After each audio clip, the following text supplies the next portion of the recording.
Hello again. Final chapter in the Green Box series, really. What we're doing now is hopping into the financial piece. Again, we're talking about sensitive information. Exercise your own discretion around how much you actually put into the soft copy document and how much you print off and handwrite, and then where you store it as well. Again, I think best practice would be print off hard copies, handwrite the sensitive information, pop it in a safe if you've got one. But what we're starting off here with in the financial piece are your accounts. And this is all of the accounts you may have. So bank accounts, credit cards, loans, rewards and flyer accounts. Nothing else really sprang to mind. We'll come back to. I mean, investment accounts and things like that. But again, they're probably being covered in here. I might amend that. But what we're trying to do here is just list all of the bank accounts you have. So if you're somebody like me, I have bank accounts across different banks for different purposes. My kids' savings accounts are with one bank, my personal savings accounts with another bank, my business accounts are with another bank.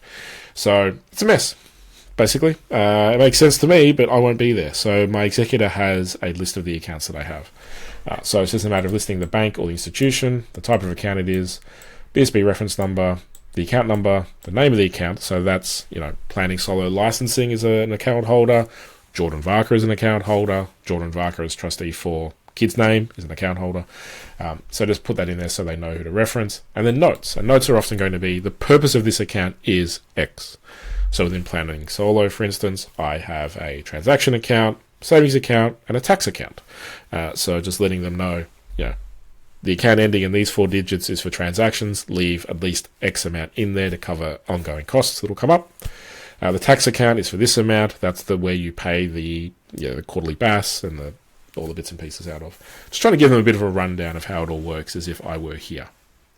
Credit cards are the same. Pop in the details. Now, you may be a person who uses their credit card every month, sweeps money out of the bank to clear it every 54 days, maximize the points, minimize the interest. Great.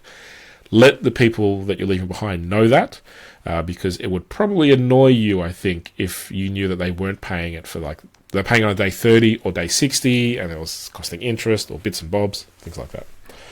Loans, this covers things like if you have a mortgage, if you have an investment loan, if you have a personal loan, a car loan, a lease, anything like that, pop it in here. Use this column regularly to give explanations around it. Rewards and flyer accounts, bit of a weird one, I think, for most people, but, Qantas frequent flyer, Virgin Velocity, I think that's it. But also you may have Woolworths rewards accounts.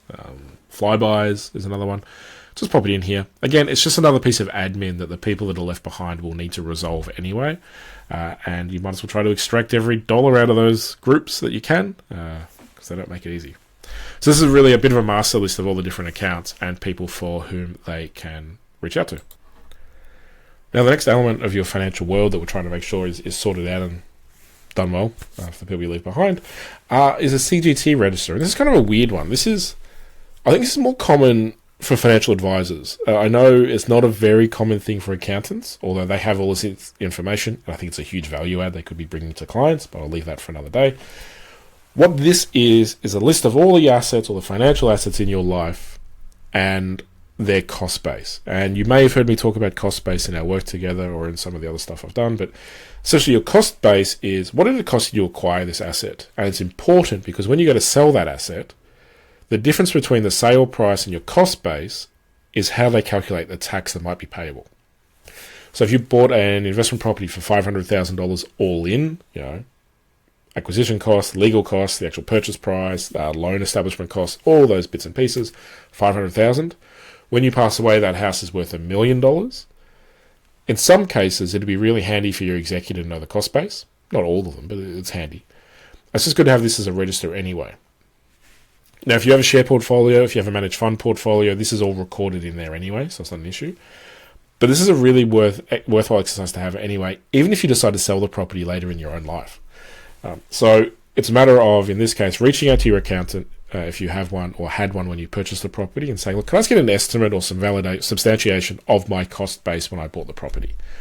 Or what do you need from me to give you to substantiate the cost base for this property or this asset that I bought way back when? So it's going to be like a sub job that then you're going to have to accumulate all of the receipts and invoices and costs that you incurred at the time. But again, we're doing this now so that it doesn't have to be done later, or if it's done later, it's easier. So try to accumulate the cost base. You also need the purchase date. Give an estimate of the valuation that the asset has now and any supporting documents. So collate the PDFs. There's an argument of chucking all this on a USB stick and chucking the USB stick in the green box, but they don't last forever.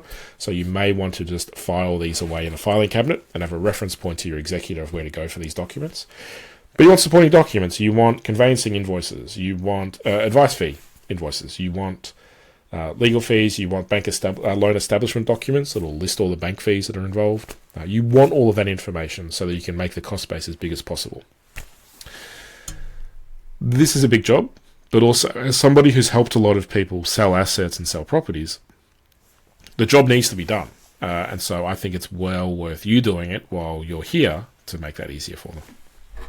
In terms of entities, this is a bit more straightforward. If you have a more complicated sort of corporate structure, you may have family trusts, self-managed super funds, companies, other bits and pieces. Collate their information here.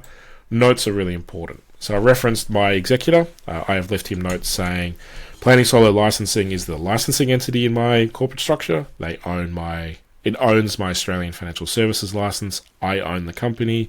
Here's what its purpose is. Do not sell this first. Do not liquidate this first. You need to make sure that all of the client work has been completed and handed over to the people that I've nominated to take over the business in the event of my untimely death. And you also need to make sure the people that are licensed through that entity, the one or two that are licensed, they need to have an appropriate home before you sell this. Without that note, he has no way of knowing that. So we just need to make that as clear as possible. Now, again, most people's circumstances will not be as complicated as mine, but you may have a family trust. You may have a self-managed super fund. You may have a company that you run your business through. Anything like that, put it here. It can also be a good spot here to cross-reference with the advisor list, because you will have advisors that are helping you with these different entities. Superannuation is very similar to bank accounts, but I've broken it out separately. Fund, account number, account name, phone number. Do you have insurance in there is a really important one.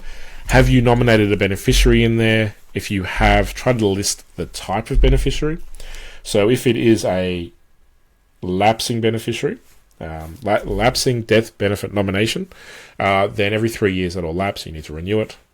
If it's a binding one, a non-lapsing binding one, then the trustee has no say over where the money goes, and it's a much more rigid and robust document. Pop it in there, what kind it is, and list the beneficiaries and who you want the money to go to. Not to say this will make a big difference, but if push came to shove, your executor could show here was their clear intention of where the money should go. Super fund, just because there's a full stop in the wrong place, do not hold this up, kind of thing. Insurances, just list down all the different insurance policies you have. I have started with life insurance. You may have more than one policy. You may have policies across different super funds. Pop it all in here, cover amount. I haven't put a spot here for premium. I can see this being used as a proxy every 12 months to do a full review of all your insurances. So there is a theory in financial kind of literacy or practice. You should have a day of annual leave every year where you just review all of your expenses. This can be a really good part of that exercise. But list it all here. And then you're done. So by this stage, you will have completed all of these sheets. You will have printed them all off. You will have hard copies saved or put together in your green box along with all the documents. You're now finished. Congratulations. You have now done what I reckon 2% of people in the country have ever done. But I hope it's brought to you some peace of mind and some confidence knowing that when you go, as we all inevitably will, you are not leaving a mess behind for your family and for your next of kin. Instead, you're leaving them a very orderly process to work through all of the information they may need to make that process as easy as possible. And it lets them not focus on the admin mess and cleaning that up, and just focus on the personal side of it and the emotional aspect. It will also help them, having worked with a number of people going through the estate settlement process, it will also help them not get annoyed at you at certain points down the track when they are trying to work out why the hell you have 11 bank accounts and where that last super fund has come from or where it's going. Again, I do see this. I spoke to an estate solicitor a while ago named Lucy Percy. It was on a podcast. And she said a will is the last gift you leave for the people that you leave behind. I would wager this is actually, this is it. This green box that you've worked on, you've completed, is a tremendous gift you've left for the people you leave behind. So hats off to you for persevering. I know it's not an easy job, but it is very much a worthwhile one. So thank you. If you have any questions, of course, just reach out. You know where you can reach us. Jordan, Jordan, at planningsolo.com.au, or reach out on the website, planningsolo.com.au. Hope this has been useful. Thanks very much.